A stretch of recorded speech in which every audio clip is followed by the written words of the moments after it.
যদি প্ৰত্যেক দিনাই একোজন বিশেষজ্ঞই কমেণ্ট দি থাকে তদন্ত কেনেকৈ হ'ব? ৰাজীৱ গান্ধীৰ মৃত্যুৰ পিছততো কংগ্ৰেছে ইমান কেতিয়াও কমেণ্ট দি থকা নাছিল। ইন্দিৰা গান্ধীৰ মৃত্যুৰ পিছততো কংগ্ৰেছে কেতিয়াও কমেণ্ট দি থকা নাছিল। কংগ্ৰেছে জুবিনৰ ওপৰত কিয় কমেণ্ট দি আছে?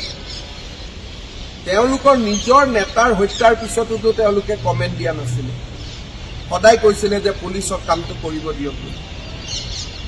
আজি 26ৰ ইলেকশ্যন নাথাকিলেতো কোনেও একো নকৰিলে। গতিকে এইটোতো গোটেই it has become a election issue. এইটোতো এটা ইলেকশ্যনলৈকে ৰূপান্তৰ কৰিছে। আৰু জুবিনৰ জীৱিত কালত যিবিলাক অনুৰাগী আছিল তেওঁলোকে দুখ পাই আছে। মৃত্যুৰ পিছত হোৱা অনুৰাগীখিনিক লৈ সমস্যা বেছি আছে।